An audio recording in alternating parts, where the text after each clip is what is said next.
Break के बाद एक बार फिर आप सभी दर्शकों का अन्नदाता कार्यक्रम में स्वागत है। मौसम विभाग की रिपोर्ट पर साप्ताहिक कृषि सलाह इस प्रकार है।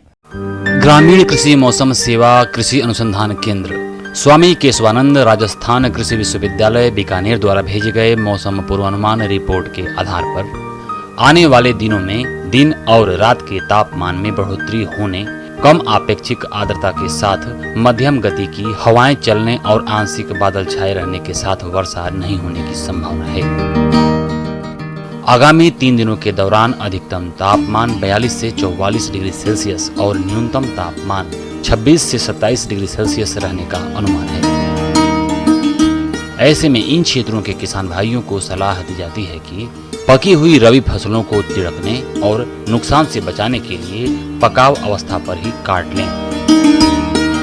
रबी की कटी हुई फसलों की गहाई कर उत्पाद को सुरक्षित स्थान पर रखें। प्याज की फसल में पीली पत्ती वाले धब्बे के साथ बीमारी का प्रकोप होने पर 2 ग्राम मैंकोजेब प्रति लीटर पानी के हिसाब से घोल बनाकर छिड़काव करें। देसी कपास की बुआई का उचित समय है। प्रचलित किस्में RG8, RG18, RDH 9, HD 123 या RG 542 का चयन करें।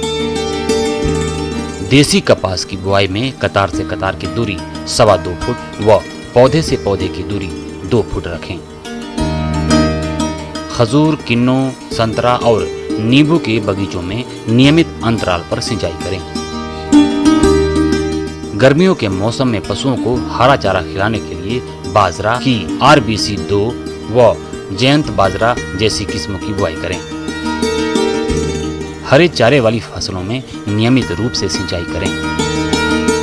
खेत में चूहों के नियंत्रण के लिए जिंक फॉस्फाइड, आटा और खाने का तेल 2:94:4 के अनुपात में मिश्रण का चूगा खुले बिलों पर रखें। जायद मूंग के लिए SML 668, RMG 62 व RMG 492 उपयुक्त किस्में हैं। आने वाले दिनों में लू चलने की संभावना है। सब्जियों और फलों की फसलों में समय पर सिंचाई करें। पशुओं को संतुलित आहार के साथ खनिज मिश्रण भी प्रतिदिन खिलाएं। आने वाले दिनों में गर्म हवा चलने की संभावना है। पशुओं को प्रचुर मात्रा में पानी पिलाएं और उन्हें सुरक्षित स्थान पर रखें। आइए जानते हैं अन्नदाता निशुल्क फोन के माध्यम से पूछे गए समस्याओं का समाधान। अन्नदाता निशुल्क फोन संपर्क सेवा के माध्यम से पूछे गए प्रश्नों में से आज हमने जिस प्रश्न को कार्यक्रम में शामिल किया है उसे पूछा है ग्राम करवार, जिला जोधपुर के कृषक राम सिंगार ने। आप भिंडी की फसल में फलछेदक कीट के नियंत्रण के बारे में जानकारी चाहते हैं तो राम सिंगार जी आपकी जानकारी के लिए प्रस्तुत है कार्यक्रम का ये अंश। प्रदेश के बहुत से किसान भाई भिंडी की खेती करते हैं और इसकी बाजार में मांग वर्ष भर रहती है, जिससे किसानों को अच्छा मुनाफा मिल जाता है। भिंडी की फसल से ज्यादा उत्पादन लेने के लिए दिन रात मेहनत करते हैं, लेकिन कभी कभी हानिकारक कीटों का प्रकोप हो जाता है, जिसका समय पर प्रबंधन नहीं होने से बहुत नुकसान होता है।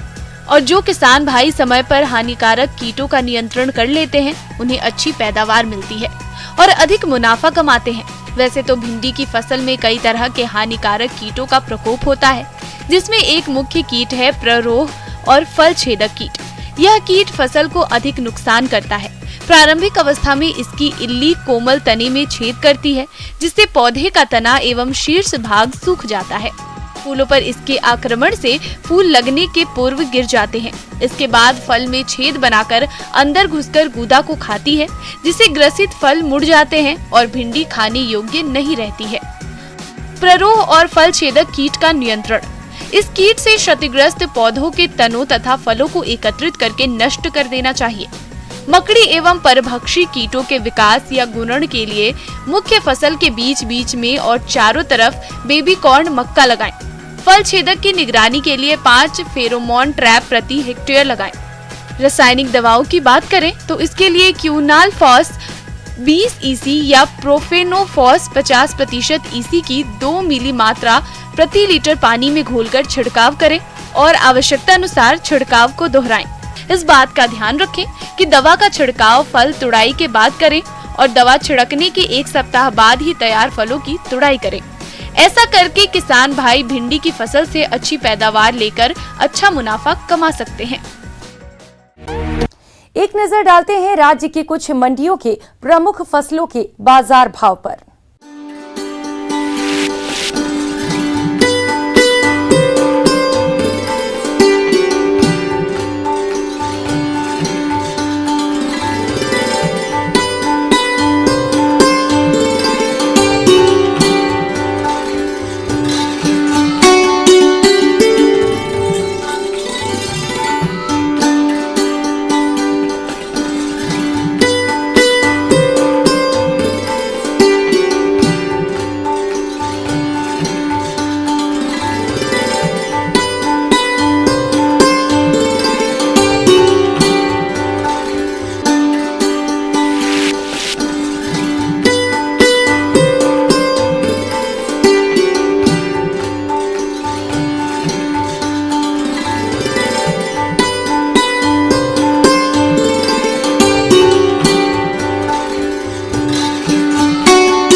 किसान भाइयों, कृषि संबंधित समस्या और सुझावों के लिए आप हमें इस पते पर संपर्क कर सकते हैं।